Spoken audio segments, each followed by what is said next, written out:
நாம் ஏன் ஓரணியில் திரள வேண்டும் என்று கொக்கரிக்கும் திமுக ஓரணி என்ற பெயருக்கு செய்த நியாயம் என்ன?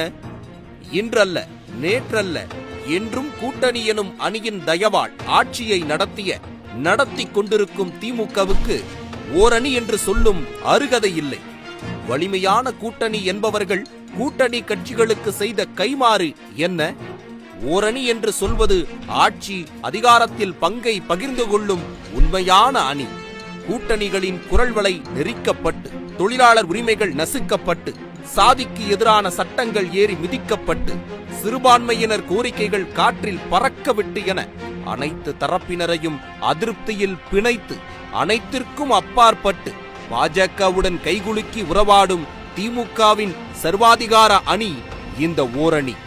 கூட்டணிகளின் விருப்பங்கள், மக்களின் தேவைகள் அனைத்தையும் தவிர்த்துவிட்டு தனது அதிகார நலனை காக்க, தனது குடும்ப ஆதிக்கத்தை நிலைநாட்ட, தனது அமைச்சர்களை பாதுகாக்க, தனக்கான தேர்தல் பிரச்சாரத்தை மட்டுமே நோக்கமாக கொண்டு பாஜகவுடன் மறைமுகமாக கைகோர்த்துள்ள இந்த அணி பாசிசத்தின் மறைமுக அணி. மண்ணை காக்க என்பார்கள்.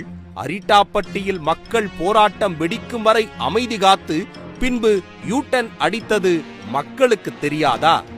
மேல்மாவில் விவசாயி மீதே தனது மறைமுக எஜமான் பாஜக பாணியில் குண்டர் சட்டம் போட்டதை மறந்து விட்டோமா? பரந்தூரில் விவசாய நிலங்களையும் நீர்நிலைகளையும் மொத்தமாக அழிக்க முனையும் தீய நோக்கத்தை கைவிட்டார்களா?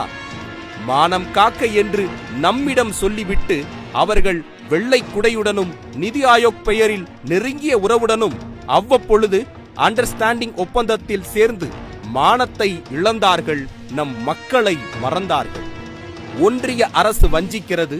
மாநில திமுகவோ அதை தேர்தல் விளம்பரத்திற்கு பயன்படுத்துவதை தவிர மக்கள் போராட்டமோ, சட்ட போராட்டமோ, துணிவான எதிர்ப்பு இயக்கமோ மேற்கொள்ளாமல் நம்மை ஏமாற்றுகிறது.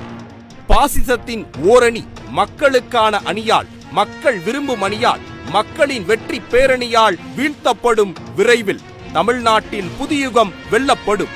ஒரே நாடு ஒரே கட்சி வரிசையில் ஓரணி என்ற சர்வாதிகார சிந்தனையை வீழ்த்துவோம். சமத்துவம் பேசும், ஜனநாயக மாற்றத்தை கேட்கும், மக்களின் வெற்றிக்காக போராடும் வெற்றி பேரணியை தமிழ்நாட்டில் நிலைநாட்டுவோம்.